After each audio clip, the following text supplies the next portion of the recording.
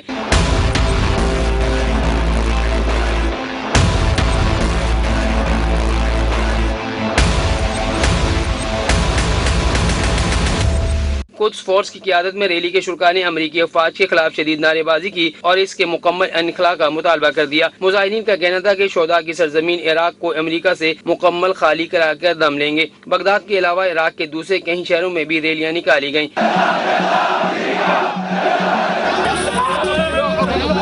امریکی فوج نے 3 جنوری 2020 کو ڈرون حملے میں دمشق سے بغداد جاتے ہوئے جنرل قاسم سلیمانی کو نشانہ بنایا تھا۔ یمن میں حوثی باغیوں نے کارگو شپ ہائی جیک کر لیا ہے۔ عرب میڈیا کے مطابق کارگو شپ متحدہ عرب امارات کا ہے جسے یمنی ساحلی شہر حدیدہ کے قریب سے ہائی جیک کیا گیا ہے۔ سعودی اتحادی افواج نے بھی کارگو شپ ہائی جیک ہونے کی تصدیق کر دی ہے، تاہم شپ پر موجود عملے کے حوالے سے کوئی تفصیلات سامنے نہیں آ سکی ہیں۔ دانت بجنے لگے، خون جمنے لگا، ملک بھر میں جاڑا زور دکھانے لگا۔ آزاد کشمیر گلگت بلتستان خیبر پختونخوا میں بارش اور پہاڑ پر برف باری، نظام زندگی منجمد ہو گئے۔ جھیل، دریا، ندی، نالے سب کچھ جم گیا۔ کوئٹہ اور کلات میں بارش کے بعد پارہ 0 تک گر گیا۔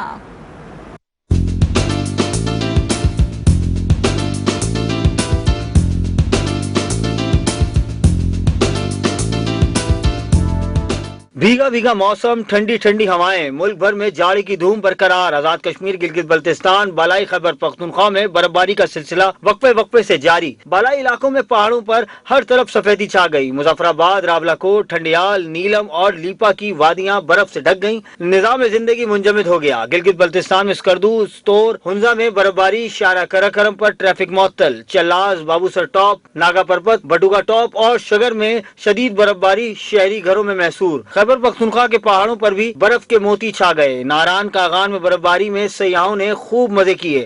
چترال، دیر، سوات اور مالم جبہ میں سیاحوں کا رش لگ گیا۔ ملکہ کوہسار کا حسن بھی برفباری سے مزید نکھر گیا۔ ایوبیا، نتھیا گلی کے پہاڑوں پر ہر طرف برفباری۔ ادھر کوئٹہ اور گلگت میں بارش سے پارہ نقطہ انجماد سے نیچے آ گیا۔ زیارت گلیات، چمن، قلعہ عبداللہ، قلعہ سیف اللہ سمیت بلوچستان کے پہاڑوں پر برفباری کا امکان ہے۔ محکمہ موسمیات نے اسلام آباد، راولپنڈی سمیت ملک کے بالائی علاقوں میں مزید بارشوں اور پہاڑوں پر برفباری کی پیشگوئی کی ہے۔ اور کراچی والے ہو جائیں تیار، کل سے شہر میں بارش کا ایک اور اسپیل رنگ جمائے گا۔ محکمہ موسمیات کا کہنا ہے کہ کل سے کراچی سمیت سندھ بھر میں گرج چمک کے ساتھ بارش کا امکان ہے۔ شہر میں مغربی ہواؤں نے ڈیرے ڈال لیے ہیں۔ برسات کا سلسلہ جمعہ تک وقفے سے جاری رہے گا۔ بارش کے باعث سردی کی شدت میں مزید اضافہ ہو جائے گا۔ محکمہ موسمیات کے مطابق کراچی کا کم سے کم درجہ حرارت 15 سینٹی گریڈ ریکارڈ کیا گیا ہے۔ شہر میں سورج کی آنکھ مچولی کا سلسلہ بھی جاری ہے۔ اور یہاں اپنے ناظرین کو بتائیں کہ قومی کرکٹر محمد حفیظ نے انٹرنیشنل کرکٹ کو الوداع کہہ دیا ہے۔ ریٹائرمنٹ کا اعلان کے بعد پریس کانفرنس میں ان کا کہنا تھا کہ ہمیشہ پاکستان کا نام روشن کرنے کے لیے کھیلا ہوں اور بہتر سے بہتر کارکردگی دکھانے کی کوشش کی ہے۔ پی سی بی کے ساتھ کبھی ناراضگی کا اظہار نہیں کیا۔ ابھی اپنی فیملی کو زیادہ ٹائم دینے کی کوشش کروں گا۔ کوشش کی اپنے 18 سال کی کیریئر میں میں پاکستان کی طرف سے جو بھی کھیلوں، جتنا بھی کھیلوں، اس میں جو ڈگنیٹی اور پرائیڈ ہے پاکستان کی وہ ہمیشہ ٹاپ پہ رہے۔ تمام لوگوں کا بہت زیادہ شکریہ، تمام سپورٹنگ سٹاف، تمام کوچز، پاکستان کرکٹ بورڈ اور اوبیسلی میڈیا کے تمام میرے ساتھی، ان تمام لوگوں نے میرے کیریئر کے اندر ہمیشہ مجھے سپورٹ کیا۔ میری طرف سے آفیشیلی انٹرنیشنل کرکٹ کی ریٹائرمنٹ کا میں اعلان کرتا ہوں۔